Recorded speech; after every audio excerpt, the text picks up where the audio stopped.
We are alive. We'll get to that later. We are alive here in Tsfat, which is in the north of Israel. Just finishing up Jewish New Year. And I am bringing live from New York, Anna Venizelos. Hello. Live from New York, Anna Here Venizelos. we How are are. you? I am good. I am good. How are you? I am good. I am back. I took about 50 hours off. So Anna and I Yeah. just had a quick little recap, and I've heard some news. Yeah. We've entered a new Jewish New Year. Happy 5781. It's a lot of years. Amazing. When we get Amazing. to 6,000, then things are really going to go wild. Anyway, welcome all to the second episode of Contorted. Glad to have you back. If you missed the first one, you can always go on Contortion's page and it's there for you to On the watch. IGTV.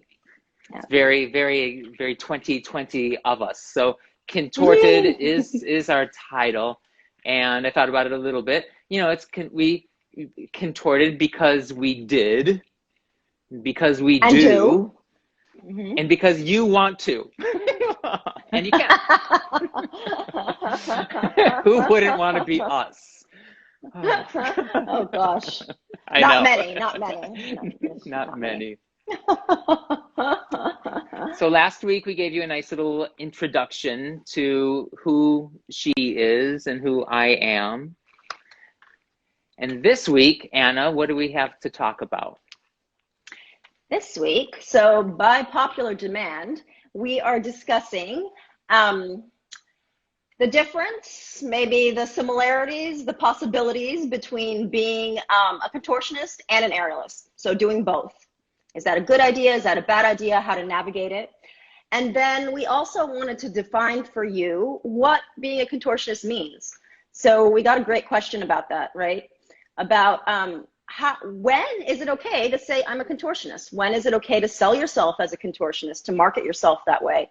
And we came up with a little list of what we think qualifies you to be We one. did. And one of the things that Yeah. brought that came up from was in our first episode last week, said that it took me years, even after having trained in London for 1 year, having trained in San Francisco with Louis for 3 years, and 4 years of training, and then a good many years into performing, I still had issues myself titling myself a contortionist. Yeah. Yeah. Yeah. I mean, I think it's worthwhile sort of being realistic, being knowing where you stand. So we touched a little bit on comparison also last week, right? And I made a little note here, which I thought was kind of pertinent about comparison, right? So it's important to know where you stand. So you're not necessarily comparing yourself to somebody, but you know where you stand amongst your peers, right? And you have an accurate assessment of where that is. And I did think that that's a help really you, good Jonathan? Did that help you? 1,000%, Yeah. 1,000%. And I think that's a really good Yeah. point. And I think it can become a harder and harder point, especially in the wonderful world of Instagram, in the wonderful world of YouTube, in the wonderful world of seeing just so much constantly. I was kind of lucky not to, not to have trained during this time when it's like, oh, beep, if I didn't have a one arm press contortion Mm-hmm. handstand, Yeah. that couldn't be me. For me, Yeah. it was essentially achieving back bend to handstand, being Mm, in contortion handstand. And that really, to me, was defined, the kind of whether it was a base level as a contortionist, but then it was like, okay, I am a contortionist because I have achieved, this move that I set as my goal move to achieve in 4 years of circuit school and training. mm-hmm. Mm. When I achieve this, then I feel that I'm that. Right. I still Right. had And issues after. I think that's essential. I think that's fine and that's clear. You should have clear goals. You know, you should have clear goals you're working toward. and you get there, and then you should have clear goals beyond that too. I think that's important. So again, it's not about comparing yourself. Am I better? Am I worse? It's about just assessing yourself. And to make an accurate assessment, you need to know where you stand, right? And you need to be truthful with yourself about that. So that being said, let's talk about our essential ingredients for being a contortionist. Sound good? Yes. All right. So this is the Webster Dictionary definition. No, I'm kidding. This is our definition. So do you have mastery of these essential skills? Number one, a chest stand. So let's talk about chest stand. To me, and I think to many, many people, even people that don't really know anything about contortion, chest stand or classic position is the most known, common, sort of referenced position in the contortion Bible. Yeah? What do you think? I do. I absolutely do. I think it's one of the moves that, if it can be accomplished with a feeling of ease, you know, and a lot of contortion also is acting. Yes. You know, it's you know, you have to connect the breath, and you have to also act as a contortionist and show that show that you have an ease and mastery of the skill. But essential. Essential. Yeah, we don't. So I always say this to my students. I don't want to feel that you're suffering or that it's difficult. I don't want to feel that. You have to convince me otherwise. You can be dying on the inside. I don't want to know about it. Neither does anybody in the audience. No. Okay. Which is the main thing really of contortion and performing contortion, is to make, even though whatever your style is, and my style, as most people kind of know it, is a little bit darker and a little bit weirder and a little bit, you know, disconcerting, but still at the same time, you always want to allow the audience to breathe. You know, even though you're taking them through this weird place, if you want to, they always have to see you breathe and not straining and looking like you're about to die. Yeah, your audience doesn't want to be afraid for you. You should have mastered your skills, and then, just like Jonathan had said, you add your interpretation and your theatrical whatever on top of that. Okay, so chest stand, number one. Number two, some sort of either contortion shape, forearm stand, or handstand. Okay, and I say this meaning a position you can hold. You can hold, and again, you can hold with ease and comfort. And if you're doing a photo shoot, you can smile, you know, you don't look like you're going to die or pass out. And then I want to add a little, may I add a little caveat to that? So forearm stand, we said fine. Contortion handstand, fine. One of those positions, right? Ultimately, though, you should be working towards, and we both strongly believe this, you should be working towards a 1 minute hold in a contortion handstand. Okay, that's your ultimate goal. Absolutely. Yeah, and just like piggybacking onto that is just the importance of the inversion and inversion of, you know, of the handstand, of the forearm stand, you know, and it's something that I drill, and Anna does as well, into all of our students and into all of training. And it came from my master trainer, Louis. You are not a contortionist until you have a straight handstand. Until you can show between the straight and the bent, you have to be able to exhibit both. You know, it's like, without the straight, the bent really means nothing to be contorted. You know, you have to have the strength in both of them, and you have to have the faculty and ability of the inversion. And yeah, it's one more element that takes, you know, that many more years to master, but that's why contortion is really a mastery art, you know, and not just being bendy. Because there's a difference between flopping around and being bendy and being a contortionist. Yeah, different world entirely. We can talk about that maybe more some other time. Anyway, we're moving on. We're moving on. Number three. So number three, I think we both agree, is some sort of standing balance. So to give you a couple examples, that could be a needle, right? A needle scale. That could be a Y scale. Some sort of standing balance, again, where you have mastery, you have endurance, you can stay there for a while, and you have some ease, right? Exactly. Yeah. Anything on that you want to add? Should we move on? I'll just add that they're really hard. They're that I hard. find that I find Hard. like for me, I probably Yeah. haven't done like yeah, I do like a nice needle scale, yay me, in Yeah. training. But put me on Hmm. stage and I see most people on stage falling out of tricks in a needle Well, that's scale. the thing. That is the thing. That is the thing. So that's why we put this on the list, right?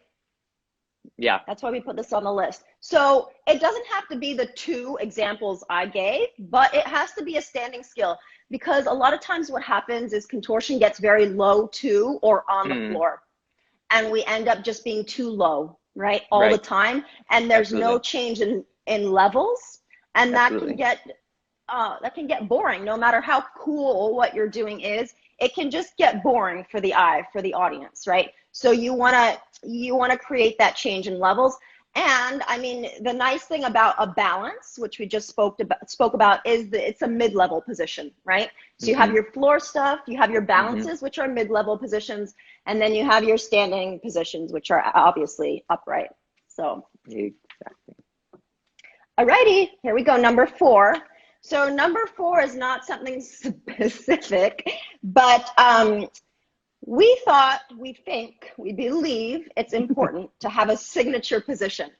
So what does that mean? So a signature position is something of your choice that you're really good at, that suits your body, that suits your flexibility, your lines, your talents. So something that you're good at and you can perform well, right?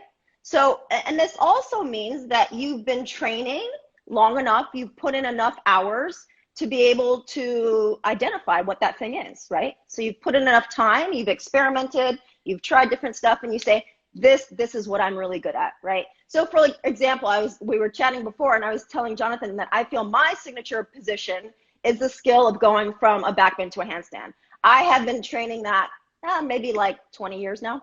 And I mean, it's always been so amazing and impressive to me and difficult, right? And it's such a complex movement. So that's just an example of what a signature skill could be and is for me, right? Do you want to talk about what yours is or how you feel about it? Yeah, for me, mine mine has, over the decades changed a little bit. So like right now, Yeah. just like truth be told, my backbend to handstand is not so hot right now because I have a little Mhm. shoulder injury and I've Yeah. still been like slowly getting it back. So, and there's always going to Mm. be that in decades of careers. So for me, Sure. yeah, it was like backbend to handstand was my jam and it's coming back right now. But sort of my signature one, I think that, whether everybody's totally bored of it, is kind of like the side melt down Oh into yeah. uh into bridge, quote Into unquote, and then backup. Yeah. leg up Yeah. and up and one leg press up. I Yeah. feel like that's Yeah. kind of Yeah. my thing of now. But I think that, so there is this whole concept of the distinction of am I a contortionist and when am I a contortionist and Yeah. how does it discern between being like a really cool yogi that does lots of tricks or can do things and then being a contortionist. Hmm. And I think that it's important also to have the distinction of the performative element Hmm. and what your Absolutely. goal is, and what you're giving. Hmm. Because, are you coming from a place of yoga, which is a total fine, great, good place. Namaste. That's a word. I got in so much trouble one time.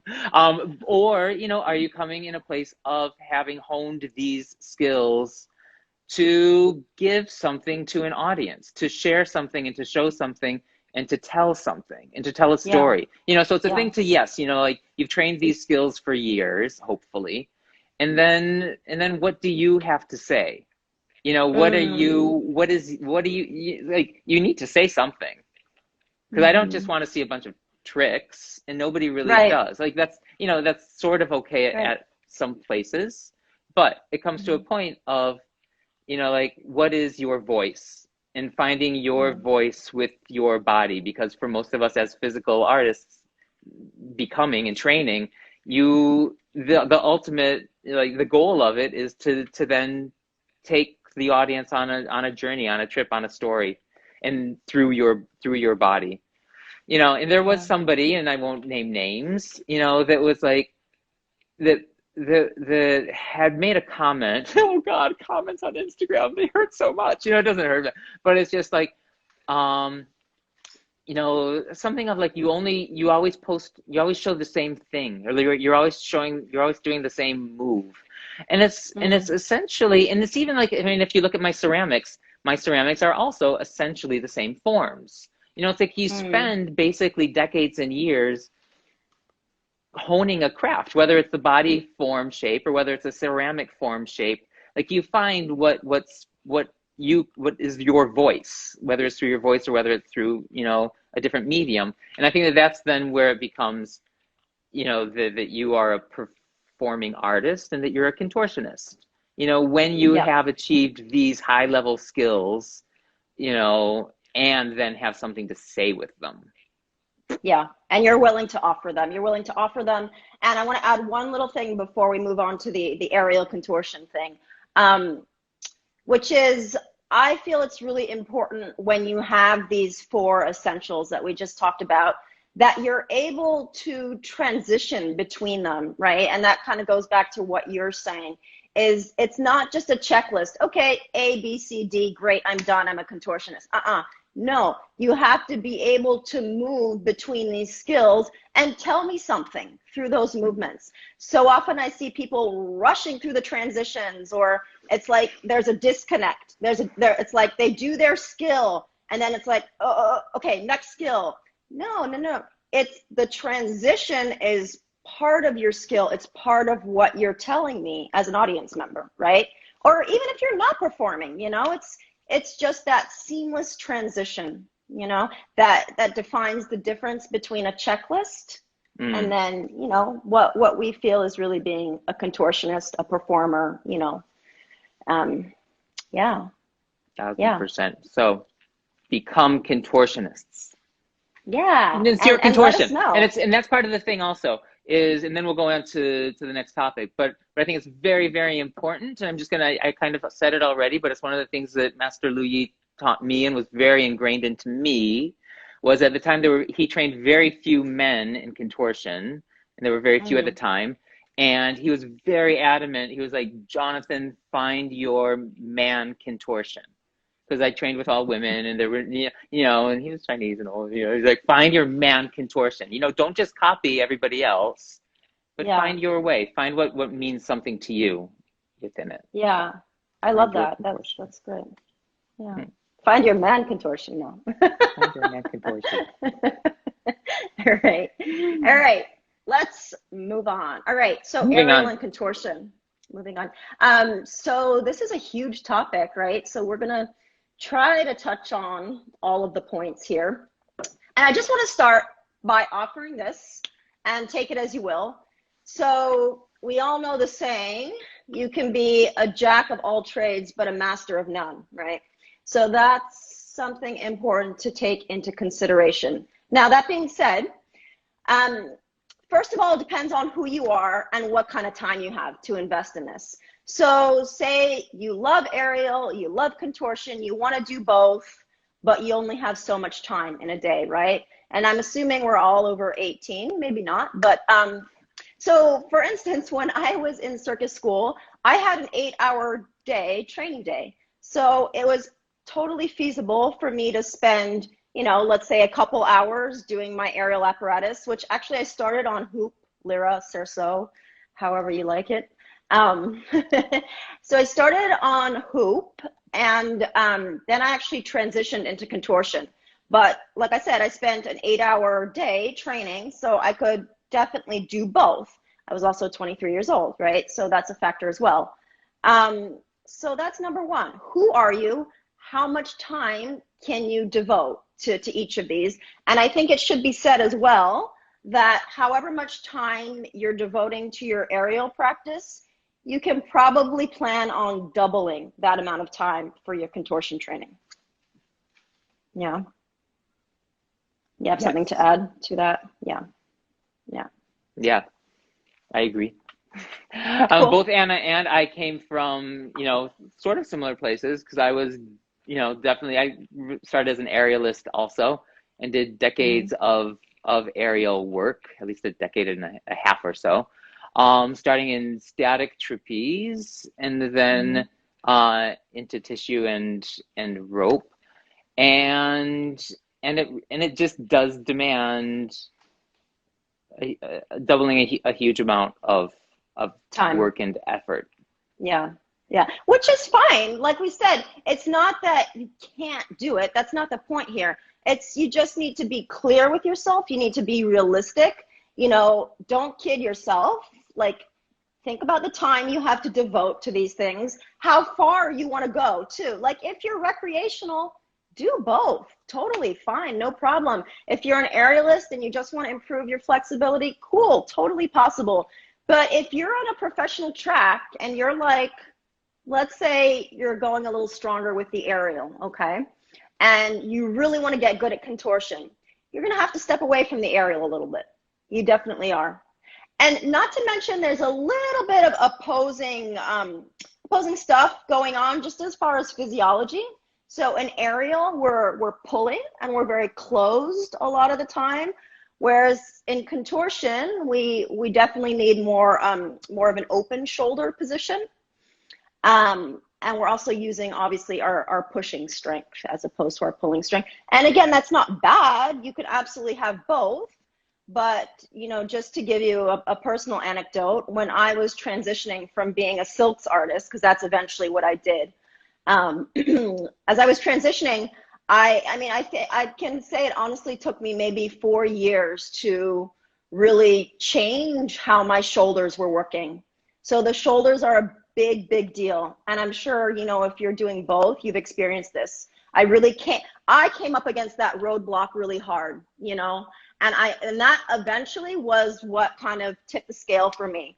I couldn't progress further in my deep contortion skills, and maintain that same, aerial level, let's say.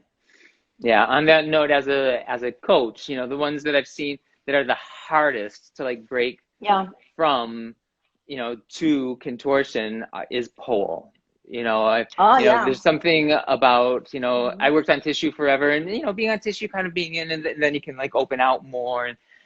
But for pole, and I call them polders, it's just like I have to like break their polders, and it's just That's like there's so much in, and it's like, and we need this Yeah. openness through the chest so much for contortion that if you're especially pole, just working almost twice as hard in rehabbing, reconditioning the shoulders to have the openness Yeah. that you need for contortion. Because I would do a contortion act face and then go right up onto, I did like 4 minutes of contortion and then right Yeah. up to like 5 minutes of tissue, Yeah. Yeah. back in my 30s, and yeah, Yeah. I did it, but Yeah. part of it also is just doing it, not stopping and having the time allowance to train and keep both up at a high level.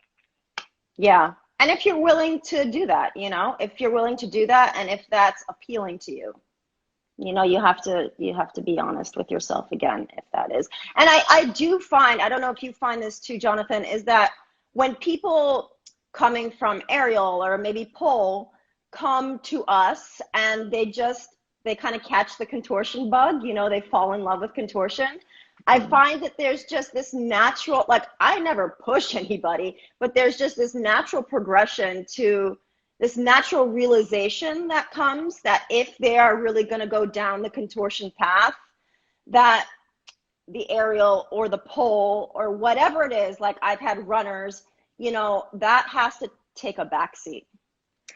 Yeah, and I ditto, and so many people, and I think it's both Anna and my paths as well, will come from aerial or pole to contortion and just go down contortion, and just Mm-hmm. stick with and do contortion because I think that between the two, it's more like unicorns and we're a little bit more special, And who doesn't want to be special, as contortionists? And even just like talking about jobs and market, and It's true. it's much more difficult to put yourself out as a contortionist and to have a contortion act, and there are fewer, and Yeah. I think um I think that a lot of people just feel, that they've had enough with all of the rigging and with all of the, like Yeah. madness Yeah. of just of having to do the aerial elements. Just Yeah. the pure simplicity of going towards contortion can be hugely gratifying. Yeah. I will add one thing, just personally, when I made that transition, like you said, I was really sick of lugging my equipment around. I was really sick about worrying, just constantly worrying about rigging and safety, Mm-hmm. And contortion, I mean, aside from just loving it and the extreme nature of it, it's just so very portable. You don't need a table. You really don't need anything. Well, we talked about the different levels, right? The different levels of skills. So you want your floor based, you want your mid level, and you want your upright skills. If you have that, you're good to go. It's super portable, which is really cool. Now, I will say, if you are going to do both, and you do start to tend toward a little bit more of contortion training, very important, because I was doing this for a while as well. Like Jonathan said, I was doing both for quite a while. You must keep your grip strength up, right? You must keep your grip endurance up, because we don't train that in contortion. There's no grip strength, right? You must continue to be comfortable at height. That's really important. Like, don't stop training for a couple months and then go do an aerial gig, because you're going to be basically shitting your pants. Okay. It's happened to me. It's happened to me. And number 3 comes back to safety. Always be aware of your rigging. If you're not doing it yourself, know who's doing it for you, and never compromise on that. So that's just to say, if you're taking a little break from your aerial, those are 3 things don't take a break from. 1000%. So we have a little bit of time left. If anybody wants to pop in with some questions, we'll entertain some questions. So you can feel free to ask us. There was one that was asked that was about pain, which is a great question, from the Clumsy Gymnast. Hey, Clumsy, which is a great name. I'm a clumsy gymnast too. A horrible gymnast. I almost did a back handspring once. How do you relieve lower back muscle pain? So, take a bath.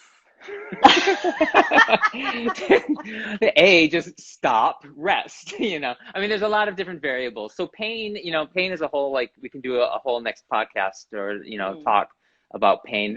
So some topics coming down the line, and then we'll come back to this pain that Kylie also mentioned that we'll be talking about is age, and how training changes, and how performing changes through the decades, as a 20-year-old, as a 30-year-old, as a 40-year-old, as a 50-year-old, how it changes. So we'll be talking about that. I think that pain is a very good subject, and just talking about this specifically on lower back pain. To me, and then Anna will chime in, I think that pain is important. It's one of these things that we need to know and feel, and then pull back from. We need to know when we've gone too far, and then put that, and recognize it and allow it, because it's going to be part of any training, any physical activity, whether you're skiing or tennis or golf, you're going to get pain in some way from doing something wrong. And that's what's going to teach you how to do it right. So you have to let the pain be that marker of, okay, I need to step back. How did I get that pain? And how am I going to avoid it? Probably by not training as deeply and egocentrically, because it's, as I will, and like to pull back. I tell people so often, just go to 91% or 82. Really challenge yourself to use your muscles more, not to go deep into like a pain place. And then things that I like, Anna and I change on this one. I like Advil. Oh God, no. Ibuprofen. So this is where we have our changes, but it's good. This, we can agree to disagree. But rest, I think we can both agree on rest. Mm-hmm, mm-hmm, And you mm-hmm. can throw one out now, Anna. So I just wanted to I mean, pain is huge, and we should address that as a completely different topic because it's massive, right? But just to kind of touch on the perimeter of pain, my personal belief is if you're not at let's say, a pretty intermediate to advanced level in your contortion journey, you need a coach, okay? 1000%. You need a coach. I don't care who you hire, that's up to you. But you need a coach to help sort of frame what you should be feeling because you don't know yet. You just don't know. And I have a coach. Jonathan has had a coach. I believe in having a coach for lifetime. That's just my personal belief. So if you're taking this seriously and you want to improve and you don't want to injure yourself, you need a coach, okay? And that person should be able to very expertly help you navigate pain, what's acceptable and what's not, because there's a very clear difference, okay? And like I said, you may not know, and that's okay, but you need somebody to help you figure that out. Yeah. And I really do think that comes, I mean, it took me, I was a Cirque du Soleil performer, and I did not know the difference between good and bad pain, okay? And that's kind of what ended my career, unfortunately, all right? So it took me years. It took me years. And if I had had a coach at that point in my training, I think, I think it would have helped immensely. Yeah, I agree on that very much. We have time for just a few more questions if anyone wants to ask a couple more questions, because we're trying let's take to keep two more. Yeah, we don't want to go too long. Short, sweet, and lovely, coming to you live from the mountains of Israel and from New York City. How are you guys? We're fine. I'm just looking through. So if anybody wants to pop in some questions towards the end of this episode, back muscle pain, talk about that. It's like get a coach and rest. Yeah. Get a coach and rest. And there's much more to be said about that, which we will say in a future episode, but that's a huge topic. What are your favorite drills? Oh, okay. That's another big question. Drills pertaining to what? There's so many drills, right? Yeah. For working, let's try to get that a little more specific. Drills for back bending, drills for splits, building a house, drills for drills for back. Drills for back. Okay, well, there are many. I think we're both big believers in conditioning. So I'm just going to give you my two personal favorites, and you may just, through my words, you may not know what they mean, but I'll say them anyway. And again, we can touch on them again. So two of my favorites are back sit-ups. So that's where you're lying face down on your mat, right? You can either have your arms behind you, hands interlaced, or your arms reaching forward, and maybe somebody's holding onto your ankles, or you have your ankles under something that's securing them, and you're basically just lifting up with control and lowering down with control. So back sit-ups would be my number one. My number two would be kick-ups. So this is a little tougher to explain. You may or may not know what I'm talking about, but maybe we'll do like a story or something and post these two drills at a future point in time. So kick-ups would be, you have your foam roller, right, under your hips. Again, you're lying face down, and you would kick your legs up as if you were going into a chest stand. And then the most important part of this is controlling the lowering down, right? So kicking up and controlling the legs down. So those are my two personal favorites. I'm just going to jump to Yuval Oz's question of how can one stay young forever like us? That's my favorite question. We don't know. We don't know. We can't give that information out. Yeah, you have to. We have to keep some secrets, right? Some secrets. Exactly. But yeah, drills. So those are great drills, and my favorite back drills are are really concentrating in the front, putting it into the hips, Mm. out of the back, focusing on hip flexors, opening the hip flexors, strengthening the hip flexors. So it's the great hanging back bends that Jonathan loves so much. And then I lost my cock, is what they call it. And Yuval loves my cock, is what you call it, like the big book. What? Big bookshelf peacock. Oh man, my big bookshelf peacock. The bottle cap. So you have even a bottle cap or anything. I'm losing the bottle, and a weight, and in the hanging back bend, working through the shoulders. So that's one of my favorite back, and it's another, like you'll see it on my feed, but hanging back bend into the hips, but working through the shoulders with an added sense of weight, just to get even deeper into the front of the hip flexors. So maybe in the next week, before we see you guys again, we can do a story of these drills. What do you say? Yes. Yeah. Miley is liking my Hebrew. I'm working on it. Last couple of questions. Anybody? A couple more questions? Otherwise, we'll leave you there in a cliffhanger for next week. I should be back in Tel Aviv, and Anna will probably be in New York City. And during the week, please send us questions. It's been really nice to get some. Kylie, thank you for your questions, and we'll address them. I think we're going to talk about age, because I think that age is a really important thing to talk about in training. You know, because it falls into the category of the brain-body relationship and how it changes. All right, you guys. Thank you for tuning in. Thank you very much. Shall we do our closing statement? Let's do it. So we wanted to dedicate our closing statement, which is kind of taking a look at what's past and then a look at what's to come. So we want to dedicate it to our beloved RBG. For those of you that don't know, that's Ruth Bader Ginsburg, our Supreme Court Justice that passed away on Friday, and just led a life of huge inspiration for everybody. Yeah. So much. And I think that, you know, as a human, we can just grasp, like, take a look at her. You know, if you don't know her, watch the documentary. Watch the documentary. RBG. She's just an incredible human that lived so hugely and so inspirationally, and making and affecting so much change, like probably until her last breath and until the final days.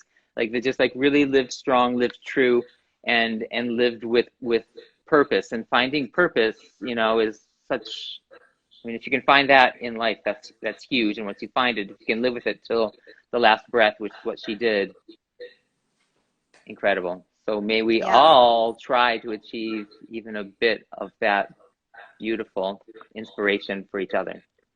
100%. All right, you guys, we'll see you next week. Thank you. Thanks so much for joining Contorted. See you, Bye. Anna. Bye-bye.